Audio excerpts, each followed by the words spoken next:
Hello viewers, Tim Poole here, editor of Gambling Insider and Gaming America, and I'm with Paul Speirs-Hernandez, president of Steinbeck Communications and Railwagon Institute. Paul, pleasure to be with you. Thanks for joining us. Thank you for having me. So we've worked with you in a number of capacities, but here we want to talk to Paul, not necessarily working with suppliers or different companies within gaming, to the man himself. And to start off with, what's kind of new with Railwagon Institute and Steinbeck Communications, and what can you talk us through in terms of updates? Quite general. Yeah, no problem. I tell people all the time I'm the luckiest guy in the world because I get to work with the best clients ever on the Steinbeck side, and then on the Red Wagon side, we get to teach people how to be better leaders and better communicators and be better as teams. And it's the most fun I've ever had. You get to watch people grow and change right in front of your eyes, and it's amazing. I love it. Love every second. Mm-hmm. Fun is a really interesting concept because I know you have some thoughts on fun and gaming. I'm gonna let you say the rest. Yeah. So I think that oftentimes gaming is a serious business. I mean, it's a multi-billion-dollar industry, and at the same time, I think frequently we forget that the first part of that is the word game, and game is supposed to be fun. We literally make video games for a living, and we put them on a casino floor, and people come in and play video games. It's supposed to be fun, and we're facing some uncertain economic futures, and I think that it's important for people to remember that people come into casinos to have fun.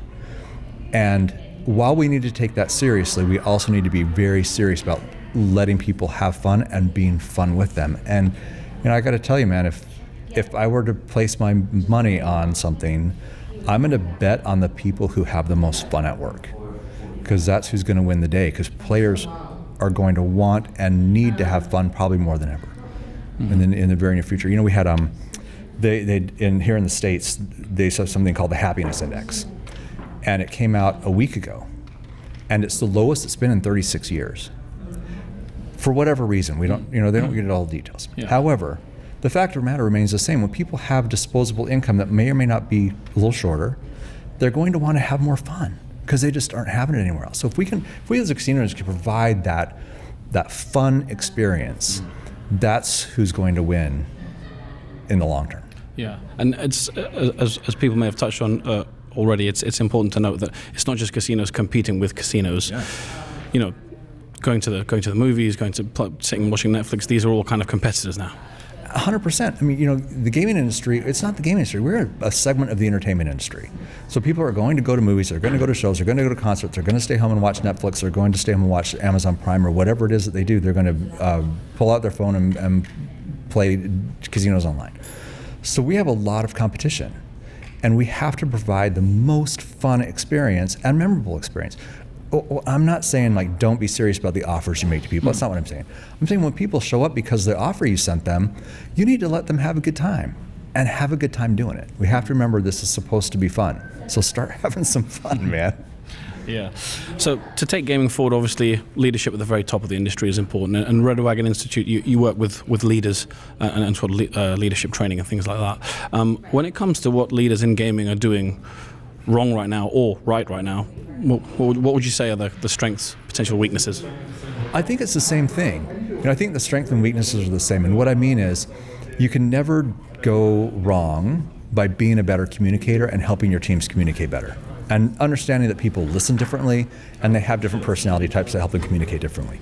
You're never going to go wrong by being a better communicator. You can go wrong by being a bad communicator, though. The other thing I think people do right and wrong at the same time is allowing people or not allowing people to lead. And whether that is from the receptionist to the CEO desk and everywhere in between, whether that's someone on the room reservation line, or if they're the front desk agent, or they're in back of house or in the financial office, whatever that is. You have to allow people to lead. And when you allow people to lead, it really makes a giant difference. It's the difference between managing, which is task related, to leading, which is strategically related. And that's a big difference. It's a mindset change. There's people who I've seen do it incredibly well. There's people who've seen maybe do it not as well as we could. And the people who really have successful teams for long term are the people who let their people lead. If you could give such leaders one piece of advice right now in 2025, what would it be? The one piece of advice I will give anybody who's willing to listen is stop saying the word can't. Stop saying the word can't. Mm-hmm. Say will or won't. And start saying can way more often. Because here's okay, so picture someone goes up to a player's card desk and can I change my points for cash or whatever? And as soon as that person says, no, I can't, you don't get to pick what happens to that player. Mm-hmm. Maybe they just leave, maybe they leave and don't come back, maybe they leave, don't come back and they get on social media, maybe they leave, don't come back on social media, you don't know they have 50,000 followers who now are all like, oh, I don't want to go there. Find a way to get to can, right? Just have some can in your life with your players and your staff.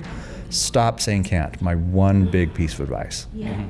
Well, Paul, thanks very much for your insights. Pleasure to speak with you. Good to be on camera with you, and best of luck with the rest of IGA and the rest of the year as well. Thank you so much. This has been awesome. I really appreciate taking the time.